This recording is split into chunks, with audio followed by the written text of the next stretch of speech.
and welcome to Our Ventura TV. I'm MB Hanrahan, and today my guest is Natalie Spevak, musician, educator, currently vice principal at DATA, which for those that do not know, I will say the full title, De Anza Academy of Technology and the Arts. Okay.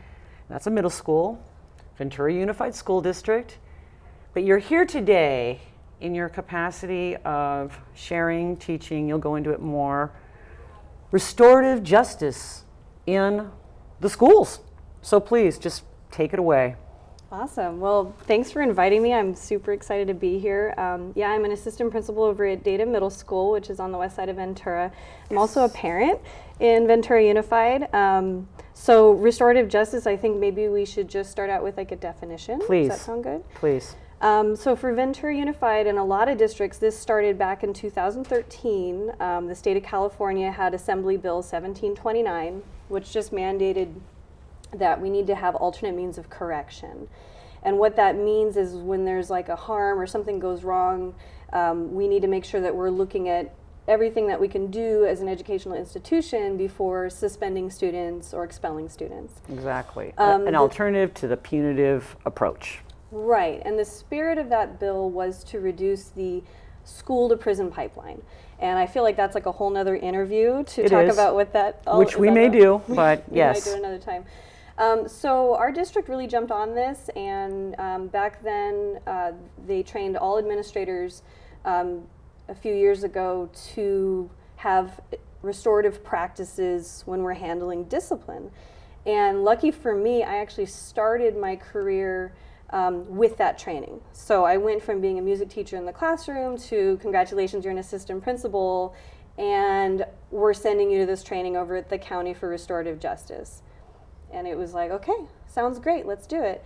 So since then, what I've done as an administrator is on my end, which is a very responsive job, like we respond to the needs of the school. Whenever something happens, whether it be an office referral or something like even as big as, say, vandalism or a major harm on campus, the question is, how do we handle this restoratively? And I'll talk more about kind of the details of what that looks like, but restorative justice is a set of strategies, but really it's a mindset that we look at the harm that is created and how do we repair that harm. And it's also on the proactive end, it's community building. So how are we creating that harm? I have a colleague who always kind of likes to joke, well, what are we restoring here? If we don't have anything to restore, then how are we being restorative? No, that's an excellent point. In doing a small amount of research, I feel it would be remiss not to mention that this kind of approach has actually been used in different indigenous cultures for hundreds of years. Where it's, well, I want you to maybe lay out the 4 or 5 steps of what that is, because my experience of that term is mostly about getting a perpetrator and a victim together. That's all I knew about restorative justice, to create dialogue and some reparation of the attitudes. So, because the harm has already been done, so how do you restore it? So with kids in the classroom or in the school, I'm assuming it's a little different. Yeah, you know, there's a lot to unpack there, so let me just pick one direction and go with it. There's so many directions I want to go with it right now. Okay. Give me just a moment. So what I learned was that let's just start with an example. Some kid bullies another kid. How about that? Yeah. And they're like, Ms. Spevak, this happened. Let's just go from there. I love this question. Because this is an actual non-abstract, how you would follow through. Right, so there's 2 main pieces to restorative practices, and one is the proactive community building approach. So in our classrooms, we have very specific things that that our teachers are trained how to do. Okay. So things like running a community circle, doing classroom agreements. There's a lot there that we do on a daily basis that's a foundational work. Right. And then as an administrator, my job is to kind of support that, help people get to those trainings. I even come in the classroom and I'll co-teach with a teacher to support that environment. Well, And just then- because if a classroom has agreements and the kids all heard about it and had some input on it, then I'm assuming that if something goes sideways, those are referred to. That's huge. That's huge. So there's that piece of it. And then the other piece of it, which is mostly what I do as an administrator, is how do we respond when something goes wrong, or how do we respond when there's a harm? And, you know, in the world we live in right now, bullying and harassment Yep. is huge. I Yeah. mean, that is just this generation's crisis. Yes. Is how do we repair these relational harms that are happening? And restorative justice gives us beautiful tools for how to handle that. So I'll give you an example. Please walk us through it. Yeah, so I come into the office every day, and you know, I know my kids, so I can tell, you know, if something's going on, or they'll even kind of come, or a parent will come to report. There's lots of ways that we find Okay. information. We get some information that there's something going on between a couple of kids. So the first piece of that is you investigate and you find out what's happening. Right. And that's a huge part of the restorative mindset. Is it's not what did you do? Right. What did you break? What's going on? That kind of thing. It's more of a what's happening, creating that space of being objective to get the information you need, to get the facts. And that's the first chunk of it. After you find out what's happening, then it branches off a whole lot of different directions, but we're guided by some specific questions. Mm-hmm. So you involve both the perceived perpetrator and the student or adult that's been harmed, and you ask them the same questions. And I think this is what's different than the traditional approach, because the traditional approach is all focused on whoever did all the harm. Right. And it's like, you know, you did this, you did that, and then here's your consequence. Right. And there's value to that, but we kind of forgot to check in with the person who got hurt or the people who got hurt. So we ask these questions of what happened, what were you feeling or thinking at the time, what caused this. There's several more questions after that. You're assessing, and then you're also helping people process what's going on.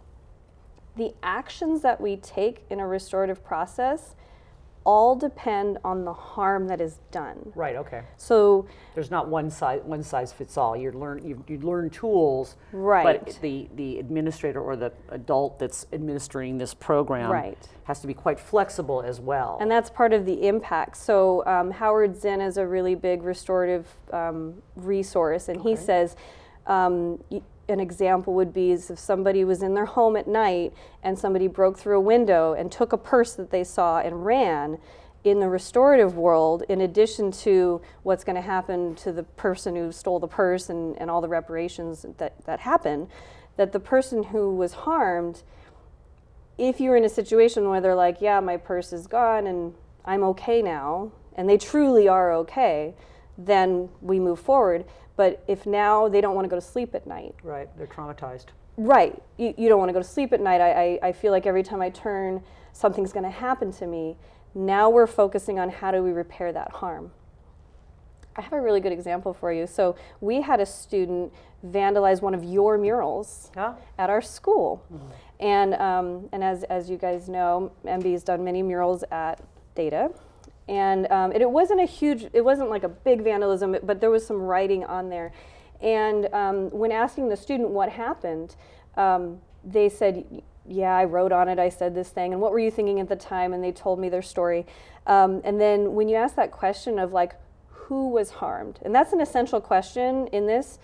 The student didn't think about who was harmed at all. Mm. And just thinking about that, that gave me the coaching opportunity to say, hey, did you realize what went into this mural? Mm. And I remember reaching out to you, mm-hmm.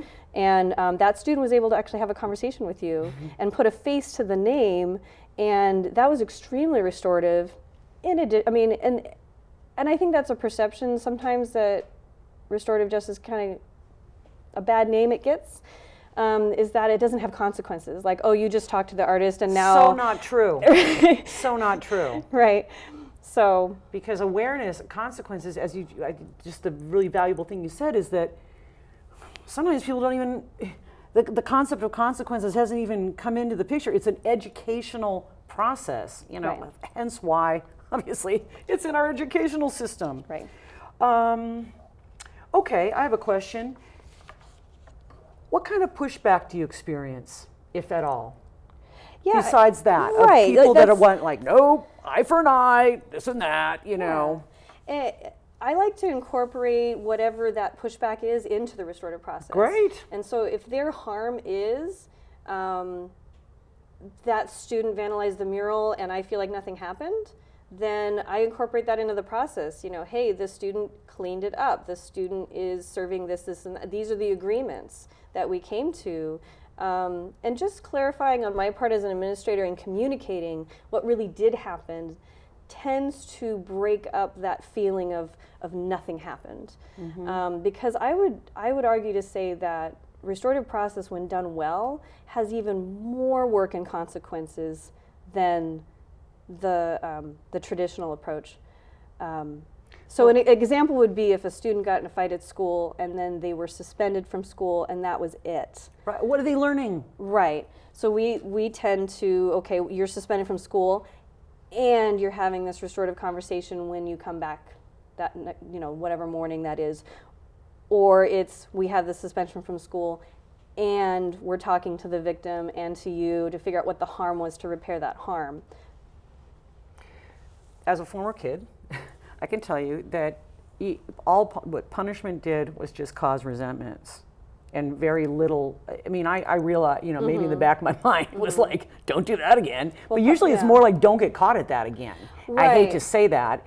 Whereas when you were saying about restoring, and it may be that, you know, there may have been nothing to restore at first, but after it has happened, and some educational awareness, some awareness has been, or some empathy or something of even just hearing a perspective of somebody else, then it gives us a new ground so that there is something to restore to. I guess that's something that I would. We need to evolve and make a definition between punishment and consequences. Punishment is to deliberately use shame to control someone. And isolation? Yes, punishment, shame, isolation, and it's intentional, and we're using that to control. And that is a very effective way of controlling. So you get a parking ticket in this specific area, then you know I can't park there during that time, but then you're going to go find parking somewhere else where nobody's going to ticket you, right? You're controlling that zone, and that's effective. So if we want to be more effective, then we need to be talking about consequences, and there's a lot of natural consequences that come when we start talking about the relationship. True that. Okay, so